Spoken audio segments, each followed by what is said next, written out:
Hai Sobat Agraria, tahukah kamu bahwasannya perpindahan ibu kota negara adalah suatu keniscayaan yang merupakan upaya pemerintah menuju Indonesia Emas 2045? Indonesia dihadapkan pada permasalahan ketahanan pangan yaitu semakin terbatas dan menurunnya kapasitas produksi yang disebabkan oleh peningkatan jumlah penduduk dan segala aktivitas perekonomiannya, distribusi pangan, konsumsi pangan, terganggunya produksi pertanian, dan ancaman stok pangan. Oleh karena itu, pemerintah berencana untuk mempersiapkan penyangga pangan bagi ibu kota negara baru secara mandiri melalui food estate. Namun, pengembangan food estate ini mengalami kendala, di antaranya belum adanya penyediaan tanah yang optimal untuk mendukung kegiatan food estate. Hal ini perlu diantisipasi pada pembangunan ibu kota negara baru di Kabupaten Penajam Pasir Utara atau disebut PPU. Saya, Rahma Ramadhani dari Sekolah Tinggi Pertanahan Nasional yang merupakan representatif Esai Agraria ke-8 akan memaparkan analisis daya dukung wilayah tanah usaha WTU terhadap rancang bangun Sustainable Food Estate di Ibu Kota Negara Baru.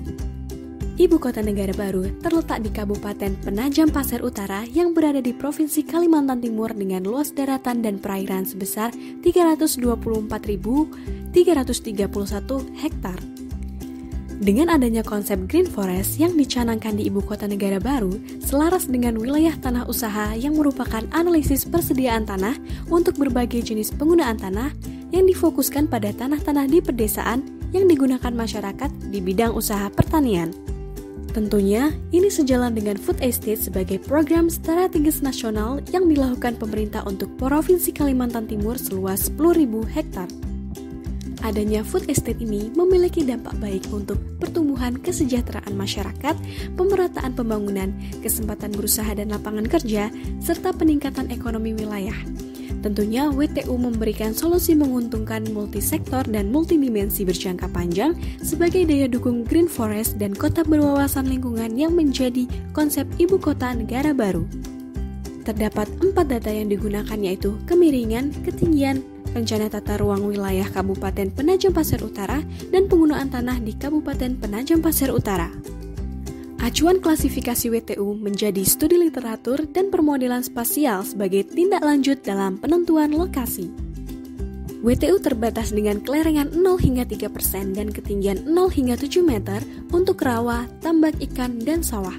WTU utama 1A1B dengan kelerengan 3 hingga 8% dan ketinggian 7 hingga 20 meter untuk sawah 1 kali setahun dan sawah 2 kali setahun. WTU utama 1C dengan kelerengan 8 hingga 15% dan ketinggian 25 hingga 100 meter untuk sawah perkebunan dan pertanian lahan kering. WTU utama 1D dengan kelerengan 15 hingga 25% dan ketinggian 100 hingga 500 meter untuk sawah perkebunan dan pertanian lahan kering. WTU utama 2 dengan kelerengan 25 hingga 40% dan ketinggian 500 hingga 1000 meter untuk sawah dan tanaman iklim sedang. Dan WTU terbatas dengan kelerengan di atas 40% dan ketinggian di atas 1000 meter untuk hutan lindung. Gambar ini menunjukkan 3 klasifikasi kemiringan pada Kabupaten PPU. Seperti yang kita lihat, wilayah yang berwarna hijau ini merupakan daerah yang agak datar dengan kemiringan 0 hingga 3%. Kemudian wilayah yang berwarna merah merupakan daerah yang berombak dengan kemiringan 3 hingga 8%, dan wilayah berwarna kuning, daerah yang bergelombang dengan kemiringan 8 hingga 15%. Dapat dilihat, wilayah tersebut didominasi oleh daerah agak datar yang ditandai dengan warna hijau. Gambar ini menunjukkan 5 klasifikasi ketinggian di Kabupaten Penajam Pasir Utara, yaitu angka ketinggian -5 hingga 7 meter ditunjukkan pada daerah yang berwarna hijau tua, 7 hingga 20 meter pada daerah yang berwarna hijau muda, 25 hingga 100 meter pada daerah berwarna merah, 100 hingga 500 meter pada daerah berwarna oranye, dan 500 hingga 1000 meter berada pada daerah berwarna kuning. Dapat dilihat, wilayah yang lebih dominan memiliki ketinggian 25 hingga 100 meter yang ditandai dengan warna merah.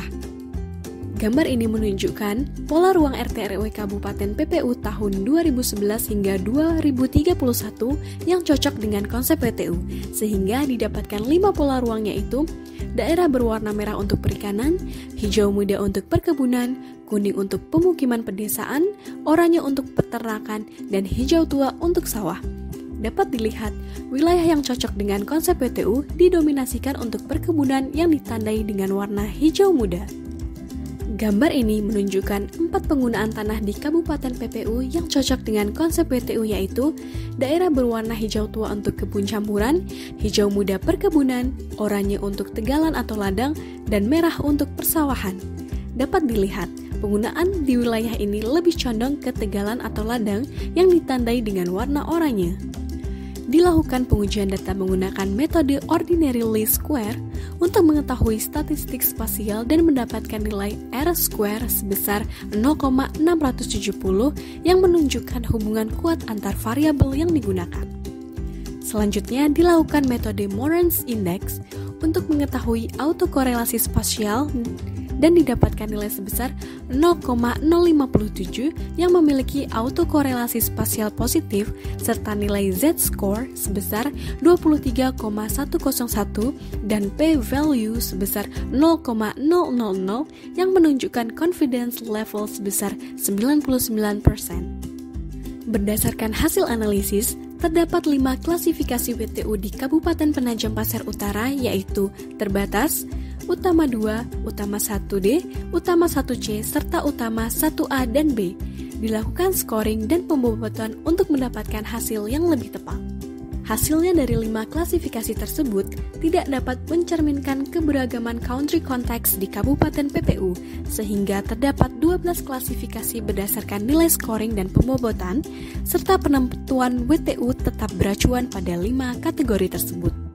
Hasil menunjukkan daerah berwarna biru muda sebagai WTU terbatas diprioritaskan untuk kawasan perlindungan pantai, sehingga kegiatan yang diperbolehkan yaitu rawa, tambak ikan, dan sawah seluas 17.659,726 hektar.